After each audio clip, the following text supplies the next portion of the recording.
Hello friends, मैं अनीता भास्कर आप सभी लोगों का अपने यूट्यूब चैनल पर स्वागत करती हूँ। और हिस्ट्री में हमारा टॉपिक जो जिसपे हमने क्वेश्चन पिछली वीडियो में किया था, भक्ति और सूफी आंदोलन, तो उसमें हमने 10 क्वेश्चन किए थे। 10 क्वेश्चन मैंने आज लिए हैं और आशा करती हूँ वीडियो आपको पसंद आएगी।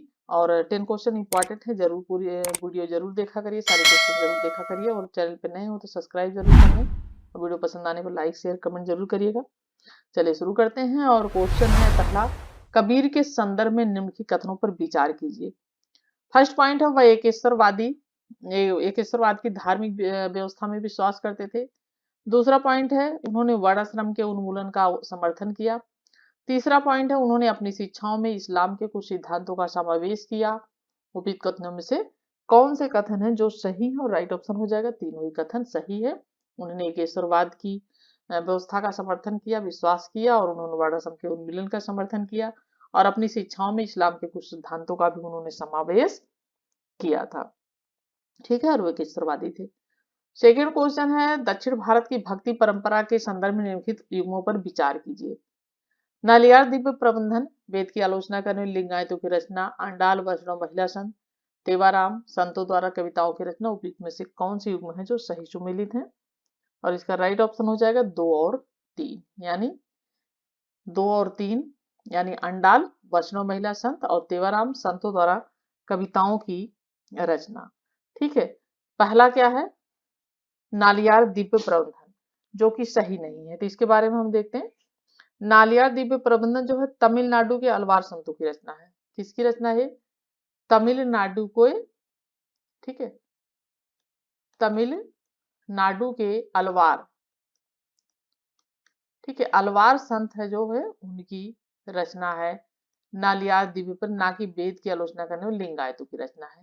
तो ये रचना है किसकी? अलवार संतों की रचना। इस प्रकार ये सही नहीं। और अंडाल एक प्रमुख अलवार संत वैष्णव महिला संत थी, और इसलिए ये सही है, जिनकी रचनाएं तमिलनाडु में व्यापक रूप से गाई जाती हैं। और तीसरा है जो है कि इनकी तेवाराम या अपर सबंदर, इनको भी सुंदर रचनाओं का संकलन तेवाराम में है, अपर सबंदर और सुंदर। ठीक है, और 10वीं सदी में संकलित और वर्गीकृत संग्रह है, और इस प्रकार जो है ये भी सुमेलित है। नेक्स्ट है, निम्न कथन पर विचार कीजिए। हिंदू देवी देवताओं तथा मुस्लिम संतों की प्रशंसा में रचित गीतों का संग्रह किताब नौरस इब्राहिम आदिल शाह द्वितीय द्वारा लिखा गया था। दूसरा पॉइंट है, भारत में कव्वाली के नाम से जानी जाने वाली संगीत शैली के प्रारंभिक रूप के जनक अमीर खुसरो थे। ठीक है, और इसका राइट ऑप्शन क्या हो जाएगा? ऑप्शन सी हो जाएगा, 1 और 2 दोनों। ठीक है, 1 और 2 दोनों, यानी हिंदू देवी देवताओं तथा मुस्लिम संतों की प्रशंसा में रचित गीतों का संग्रह क्या है? किताब नौरस है, इब्राहिम शाह जो है आदिल शाह द्वितीय द्वारा लिखा गया है। और भारत में कव्वाली के नाम से जाने जाने संगीत शैली के प्रारंभिक रूप के जनक जो है अमीर खुसरो को माना जाता है। ठीक है, तो राइट ऑप्शन ये हो जाएंगे। नेक्स्ट है, भारतीय इतिहास में सूफीवाद के संदर्भ में निम्नलिखित कथनों पर विचार करें। पहला पॉइंट है, शेख अहमद सरहिंदी इब्राहिम लोदी का समकालीन था। दूसरा पॉइंट है, शेख नसरुद्दीन चिराग देहलवी शेख निजामुद्दीन औलिया का शिष्य था। तीसरा पॉइंट है, औरंगजेब शेख सलीम चिश्ती का समकालीन था। चौथा पॉइंट है, भारत में सूफियों की कादरी पद्धति सबसे पहले शेख नियामतुल्लाह और मखदूम मोहम्मद जिलानी द्वारा शुरू की गई थी। तो इसमें कौन से हैं जो सही हैं? और इसमें देखिए दूसरा सही हो जाएगा, शेख नसरुद्दीन चिराग देहलवी शेख निजामुद्दीन औलिया के शिष्य थे। और चौथा सही हो जाएगा, ठीक है, यह फोर्थ क्वेश्चन। तो इसमें फिर उसके बाद हो जाएगा चौथा सही कि भारत में सूफियों की कादरी पद्धति सबसे पहले शेख नियामतुल्लाह और मखदूम मोहम्मद जिलानी द्वारा शुरू की गई थी। और इसका राइट ऑप्शन डी हो जाएगा। ठीक है, 2 और 4, ठीक है, ये सही हो जाएंगे। यानी शेख नसरुद्दीन चिराग देहलवी शेख निजामुद्दीन औलिया का शिष्य था, और औरंगजेब शेख सलीम चिश्ती का समकालीन था, ये गलत है। ठीक है, और पहला भी गलत है। और चौथा है, भारत में सूफियों की कादरी पद्धति सबसे पहले शेख नियामतुल्लाह और मखदूम मोहम्मद जिलानी द्वारा शुरू की गई थी। ठीक है, नेक्स्ट क्वेश्चन देखते हैं। फिफ्थ क्वेश्चन है, नीचे 2 वक्तव्य दिए गए हैं, एक कथन और कारण पढ़ते हैं। ठीक है। तो कथन क्या है, भारत में सूफियों के चिश्ती धर्म संघ के प्रवर्तक और सर्वप्रमुख व्यक्ति ख्वाजा मोइनुद्दीन चिश्ती है। दूसरा पॉइंट है आर, चिश्ती धर्म संघ ने अपना नाम अजमेर में स्थित ग्राम चिश्त से लिया है। ठीक है, और इसमें से राइट ऑप्शन क्या हो जाएगा, ऑप्शन हो जाएगा ए तो सही है लेकिन आर गलत है, यानी ए सही है लेकिन आर गलत है, ऑप्शन सी सही हो जाएगा। क्योंकि भारत में सूफियों के चिश्ती धर्म के प्रवर्तक सर्वप्रमुख ख्वाजा मोइनुद्दीन चिश्ती थे।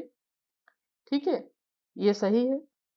और जो है भारत में सूफी जो सिलसिला चिश्ती का प्रवेश ख्वाजा मोइनुद्दीन चिश्ती के माध्यम से हुआ था, और ये सिहाबुद्दीन गौरी के सेना के साथ, किसकी सेना के साथ, सिहाबुद्दीन, ठीक है, गौरी, इसकी सेना के साथ जो है ये 1192 में भारत आए थे।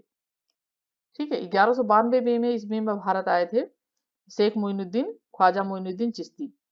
ठीक है, और इस प्रकार जो है ये सही हो जाता है, क्योंकि इस संप्रदाय में अजमेर स्थित है, इसमें अजमेर में ये रहे थे, तो अजमेर में ना अजमेर स्थित है, और ग्राम जो चिश्त से ये नहीं लिया गया है। ठीक है, तो इसीलिए दूसरा पॉइंट जो है गलत है। नेक्स्ट है, सभी भक्ति संतों के मध्य एक समान विशेषता थी कि उन्होंने अपनी वाणी को उसी भाषा में लिखा जिसे उसके भक्त समझते थे। बी है पुरोहित वर्ग की सत्ता को नकारा, और सी है स्त्रियों को मंदिर जाने को प्रोत्साहित किया, और डी है मूर्ति पूजा को प्रोत्साहित किया। ठीक है, और इसका राइट ऑप्शन क्या हो जाएगा, राइट ऑप्शन ये हो जाएगा कि अपनी वाणी को उसी भाषा में उन्होंने लिखा जिस भाषा में उनके भक्त जो है उसको समझते थे, और इसी वजह से इतना जो है पॉपुलर हुई चीजें। भक्ति का रुद्र संप्रदाय निम्नलिखित में से किससे संबद्ध है, रामदास, शंकराचार्य, तुलसीदास, वल्लभाचार्य, और राइट ऑप्शन हो जाएगा वल्लभाचार्य। जो भक्ति का रुद्र संप्रदाय है वो वल्लभाचार्य, जो 1479 से 1531 तक रहे। ठीक है, 1531 तक ये रहे थे, संबंधित थे, और वे केवल 13 वर्ष के ही थे, तभी उन्होंने वेद पुराण धर्मशास्त्र आदि का उन्होंने ज्ञान अर्जित कर लिया था, और इनके व्यक्तित्व विष्णु स्वामी के रुद्र संप्रदाय का प्रभाव पड़ा था। और इन्होंने दक्षिण के विजयनगर राज्य में शंकराचार्य के अद्वैतवादी जो सिद्धांत थे, वेदांत और मायावाद का इन्होंने खंडन किया था, शंकराचार्य जी का, और ईश्वर भक्ति पर इन्होंने विशेष बल दिया था, और वहां इनको जगत गुरु महाप्रभु, ठीक है, जगत गुरु महाप्रभु, ठीक है, जगत गुरु महाप्रभु और श्री मदाचार्य, ठीक है, श्री मदाचार्य जो है के नाम से इनको उपाधि से विभूषित किया गया था, और उसके पश्चात दक्षिण भारत चले गए थे, और रामाचार्य की भांति इन्होंने देश के विभिन्न भागों का भ्रमण कर अपने पुष्टि मार्ग का इन्होंने प्रचार किया था, वल्लभाचार्य। नेक्स्ट है, निम्नलिखित में से शेख निजामुद्दीन औलिया का जन्म स्थान कौन सा था, शेख निजामुद्दीन औलिया अजमेर, बदायूं, लाहौर, मुल्तान, राइट ऑप्शन हो जाएगा बदायूं। शेख निजामुद्दीन औलिया जो थे वो सूफी सिलसिले के चिश्ती शाखा से संबंधित थे। ठीक है, किससे, चिश्ती शाखा से, और जो है ये संबंधित थे, और इनके पूर्वज बुखारा के निवासी थे। कहाँ के निवासी थे इनके पूर्वज, बुखारा के। ठीक है, इनके पूर्वज जो है वो बुखारा के निवासी थे, और इनका जन्म 1236 ईस्वी में बदायूं में हुआ था। ठीक है, कब हुआ था, 1236 ईस्वी में बदायूं में इनका जन्म हुआ था। ठीक है, और जो है भारत में चिश्ती सिलसिले को लोकप्रिय बनाने का जो श्रेय है वो शेख निजामुद्दीन औलिया को ही जाता है। ठीक है, और निजामुद्दीन औलिया के बारे में एक क्वेश्चन और पूछा जाता है कि उन्होंने कितने सुल्तानों का शासनकाल देखा, तो कहा जाता है कि इन्होंने 7 सुल्तानों का शासनकाल देखा था। ठीक है, 9th क्वेश्चन है, निम्नलिखित कथनों पर विचार करें। पृथ्वीराज चौहान ख्वाजा मोइनुद्दीन चिश्ती के समकालीन थे, गयासुद्दीन तुगलक शेख निजामुद्दीन औलिया के समकालीन थे। ठीक है, तो राइट ऑप्शन क्या हो जाएगा, ऑप्शन सी हो जाएगा, 1 और 2 दोनों। ठीक है, देखिए भारत में चिश्ती सिलसिले की स्थापना इन्होंने की थी, मोइनुद्दीन चिश्ती ने, और मोहम्मद गौरी की सेना के साथ भारत आए थे, जैसा हमने दिखा। और उसके बाद मोइनुद्दीन चिश्ती तथा पृथ्वीराज चौहान जो है समकालीन थे। तो ये लोग क्या थे? समकालीन थे, क्योंकि मोहम्मद गौरी के वो आए थे और तराइन का प्रथम युद्ध हुआ था 1191 में ईस्वी में। तो पृथ्वीराज चौहान तथा मोहम्मद गौरी के बीच हुआ था और ये जो है इसके साथ आए थे। और मोइनुद्दीन चिश्ती ने अजमेर में अपना स्थायी निवास इन्होंने अजमेर में बनाया था। ठीक है, मोइनुद्दीन चिश्ती ने कहाँ निवास में थे? इनकी दरगाह भी है वहां पे अजमेर में, और अपना अस्थायी अजमेर में ही 1236 में इनकी मृत्यु भी हुई थी। ठीक है, और गयासुद्दीन तुगलक शेख निजामुद्दीन औलिया के समकालीन थे, दूसरी बात भी इसमें सही है। और जैसा कि गयासुद्दीन तुगलक को इनकी लोकप्रियता जो थी वो पसंद नहीं थी, तो इसलिए कहा ये इसके समकालीन थे इनके। और गयासुद्दीन तुगलक ने निजामुद्दीन औलिया को दिल्ली छोड़ने का आदेश दिया था कि दिल्ली को छोड़ दो।